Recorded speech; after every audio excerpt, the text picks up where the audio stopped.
Personne n'aurait pu l'imaginer, et pourtant l'événement s'est produit. Un jour, dans le ciel, la guerre a éclaté. Une bataille dans le paradis. Les armées angéliques s'alignant pour une remarquable épreuve de force. Ce qui se produisit au cours de ce combat céleste allait non seulement changer le cours de l'histoire humaine, mais également nous révéler la personne de Dieu et le sens de la vie.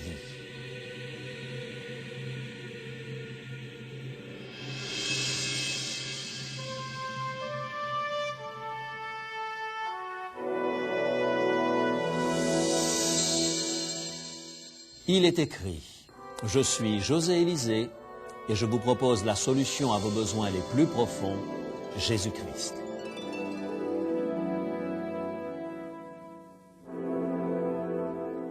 Aujourd'hui, une bataille dans le ciel. Peu de choses ont autant captivé l'imagination du public ces dernières années que la trilogie de la guerre des étoiles.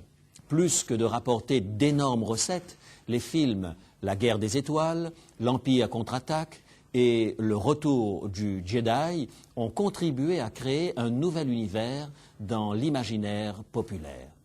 Tout d'un coup, les galaxies lointaines reprenaient vie. Les forces du bien et du mal s'affrontaient au milieu des étoiles. Des vaisseaux spatiaux étranges, aux prises avec des avions de chasse, des créatures de toutes sortes, venues de planètes lointaines, qui conspirent et forment des alliances, des paysages étranges et des prouesses techniques, des personnages héroïques, emportés dans un conflit cosmique. Voilà le menu de la saga de la guerre des étoiles.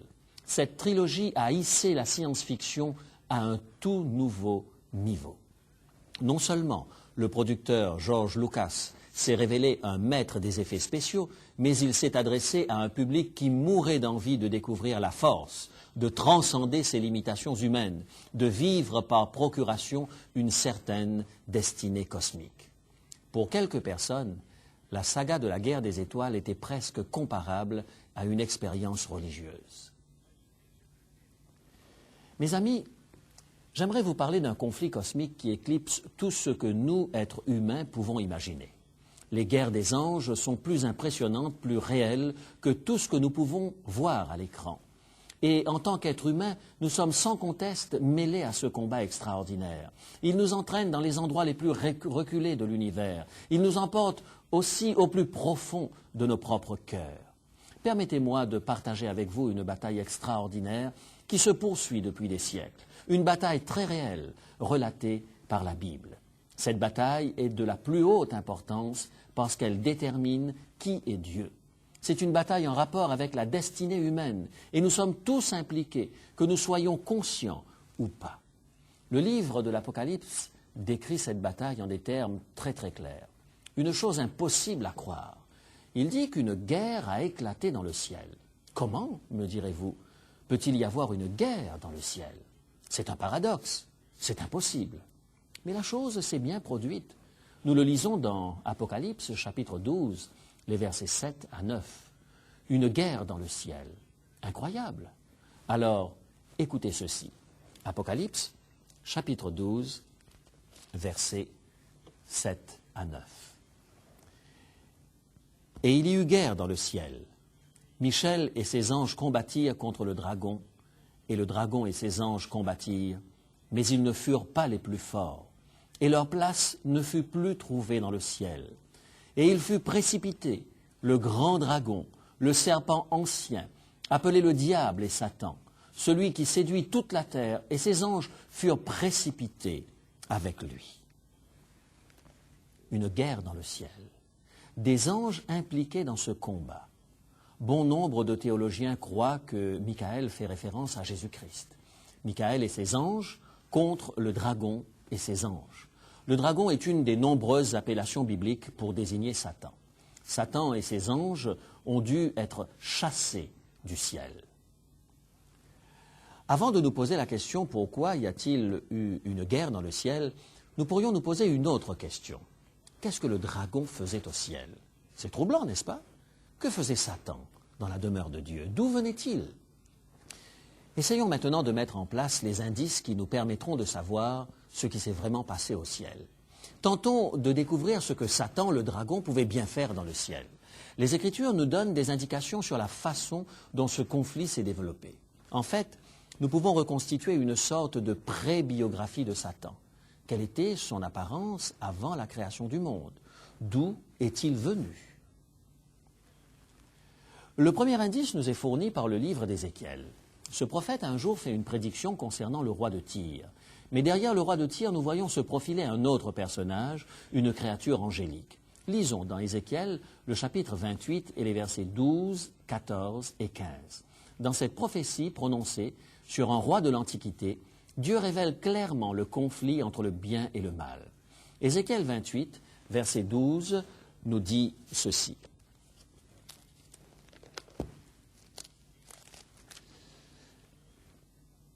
Ainsi parle le Seigneur l'Éternel. Tu mettais le sceau à la perfection. Tu étais plein de sagesse, parfait en beauté. Tu étais un chérubin protecteur aux ailes déployées. Je t'avais placé et tu étais sur la sainte montagne de Dieu. Tu marchais au milieu des pierres étincelantes. Tu as été intègre dans tes voies, depuis le jour où tu fus créé, jusqu'à celui où l'iniquité a été trouvée chez toi. Nous y voilà, mes amis. Un être décrit comme le chérubin protecteur aux ailes déployées. C'était un ange à qui avait été confiée une tâche spéciale.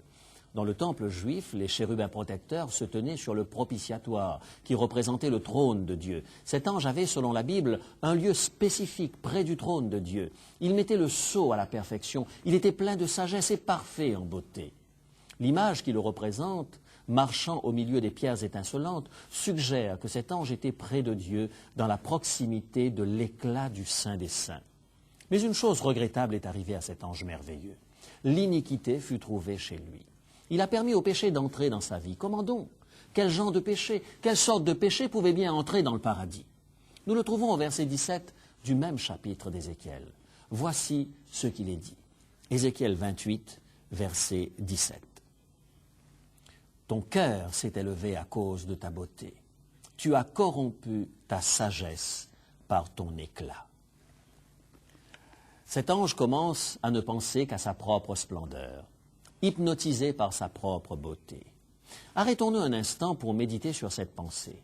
Il n'est pas condamnable d'apprécier vos talents et vos capacités.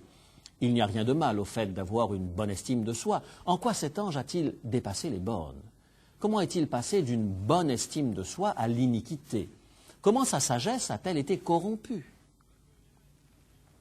Notre deuxième indice se trouve dans le livre d'Ésaïe au chapitre 14, les versets 12 à 14. Ésaïe nous donne un aperçu non seulement des événements, mais aussi de la lutte interne dans l'esprit de Lucifer alors qu'il était au ciel. Entrons avec le prophète dans les coulisses du ciel. Lisons Ésaïe chapitre 14, versets 12 à 14. Te voilà tombé du ciel, astre brillant, fils de l'aurore. Tu disais en ton cœur, je monterai au ciel, j'élèverai mon trône au-dessus des étoiles de Dieu. Je m'assiérai sur la montagne de l'assemblée, à l'extrémité du septentrion. Je monterai sur le sommet des nues, je serai semblable au Très-Haut.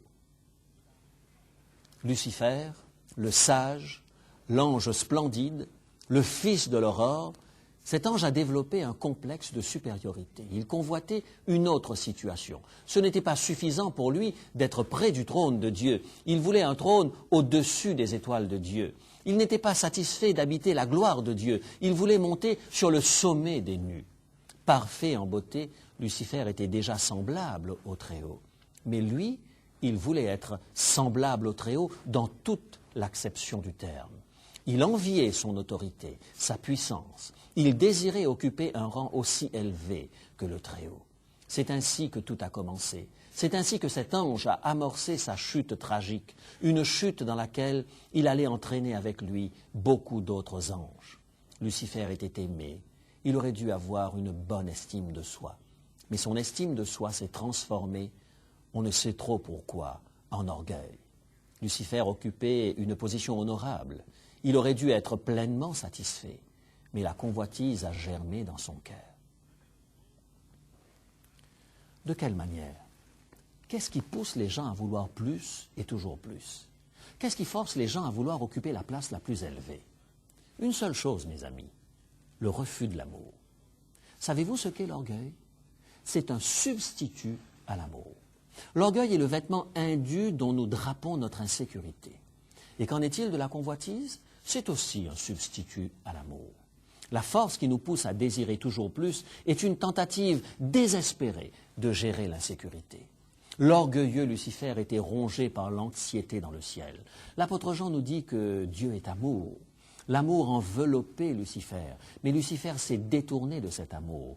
Obnubilé par sa propre gloire, il était de moins en moins en mesure de comprendre l'amour de Dieu. Ce cercle vicieux a trouvé son origine dans un choix conscient de sa part. Moins Lucifer ressentait et expérimentait l'amour, plus il avait besoin de s'élever lui-même. Et plus il s'élevait lui-même, moins il éprouvait d'amour, et plus l'orgueil se développait. Au bout du compte, Lucifer en est venu à voir Dieu comme un rival. Son esprit tordu commença à imaginer Dieu comme un ennemi. Le prophète Ézéchiel nous dit que cet ange rebelle a pris sa volonté pour la volonté de Dieu. Ézéchiel chapitre 28 et le verset 6. Pourquoi Dieu devrait-il détenir toute la puissance et toute l'autorité? Lucifer se mit à croire qu'il pourrait gérer l'univers tout aussi bien que Dieu.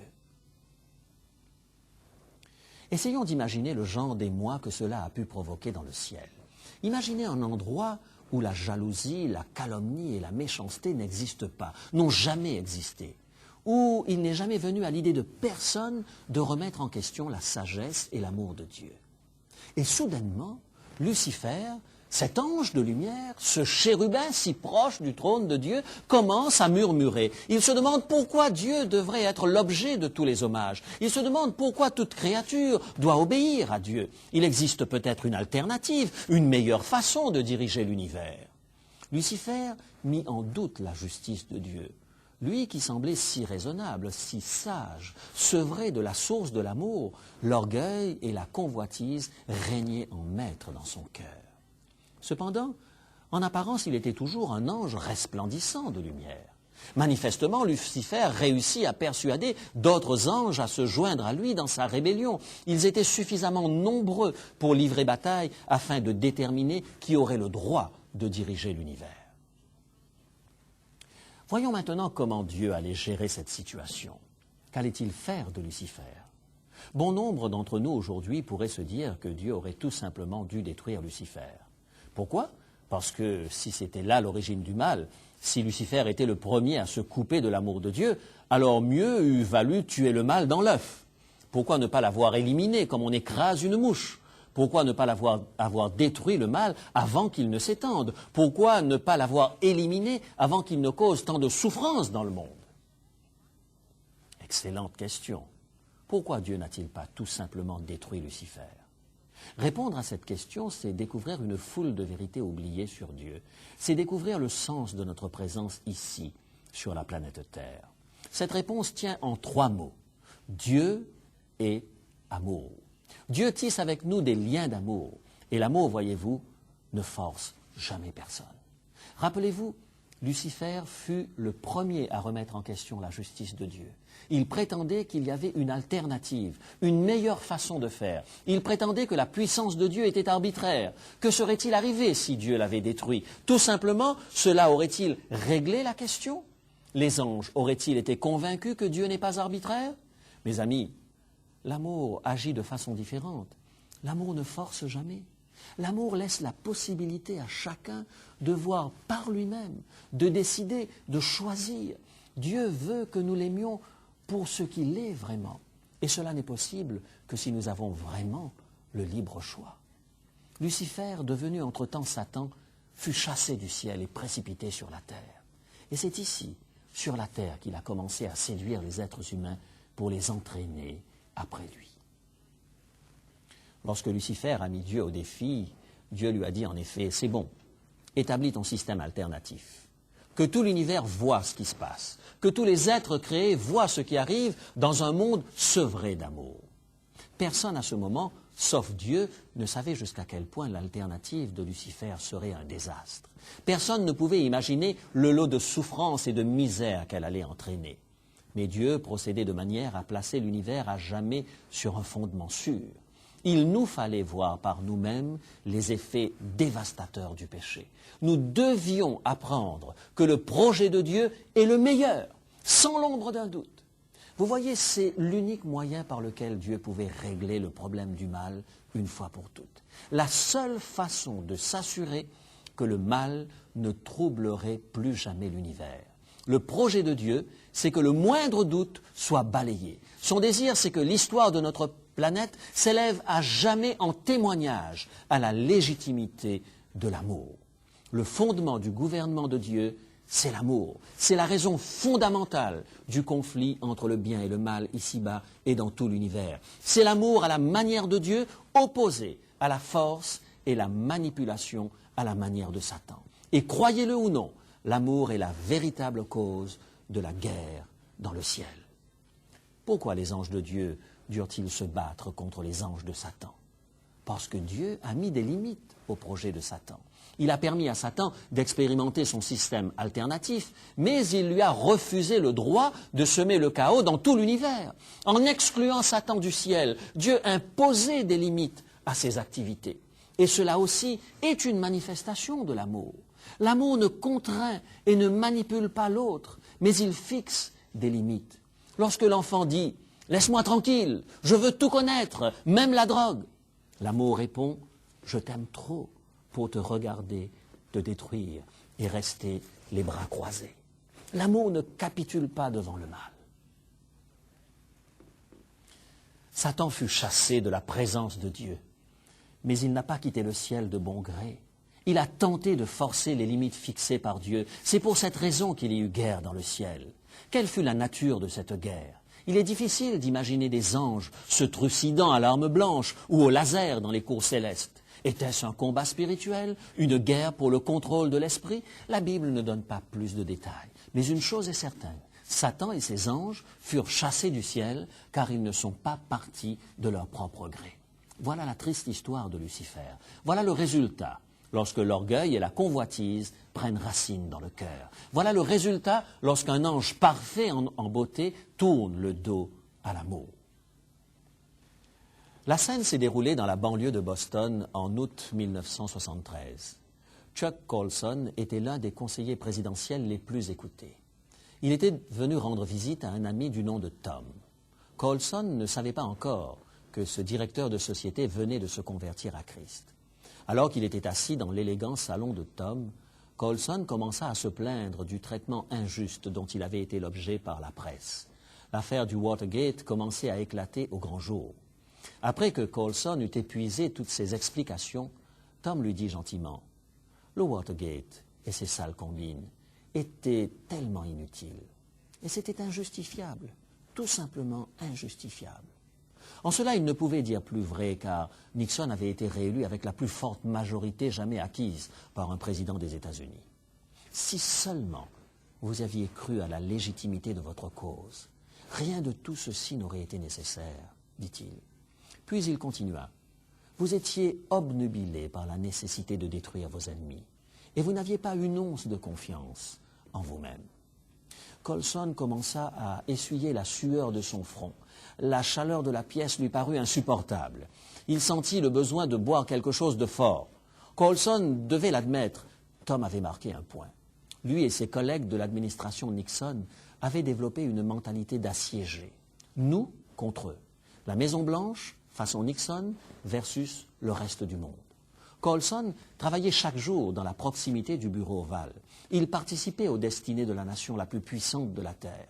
Et cependant, Colson et ses collègues éprouvaient un sentiment d'insécurité par rapport à la cause qu'ils défendaient. Ils s'acharnèrent sur l'opposition uniquement parce qu'ils ne voulaient prendre aucun risque. Colson tenta d'expliquer à son ami que le jeu de la politique est une vraie guerre. Vous devez faire certaines choses si vous voulez survivre et rester au pouvoir. Tom demanda à Colson la permission de lire quelques lignes tirées d'un livre de Lewis. Colson se cala dans son fauteuil, toujours sur la défensive. Et Tom lut un extrait qui alla droit au cœur de Colson. Voici ce qu'il lut. « Depuis que le monde est monde, c'est l'orgueil qui a été à la source de la misère de toute nation et de toute famille. L'orgueil rime toujours avec animosité. L'orgueil est un cancer spirituel. Il dévore même la capacité d'aimer.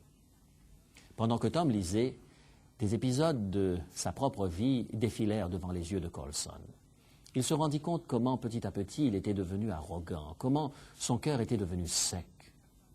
Plus tard, ce soir-là, au volant de sa voiture, en rentrant chez lui, il se mit à pleurer sans pouvoir se contrôler. Éprouvant un sentiment de solitude complète, le cœur brisé, il laissa tomber ses défenses. Il vit le vide terrible qui se cachait derrière le masque de sa grande assurance. À ce moment, Colson prononça la première véritable prière de sa vie. Il tendit la main vers Dieu. Il s'abandonna au Dieu d'amour. Plus tard, cet homme qui avait été tellement emprisonné dans son orgueil découvrit la joie de servir en exerçant un ministère auprès des familles de prisonniers et spécialement auprès des détenus. Mes amis, à un moment ou à un autre de notre vie, nous devons tous faire un choix. Nous devons choisir l'une des deux forces qui mènent ce monde.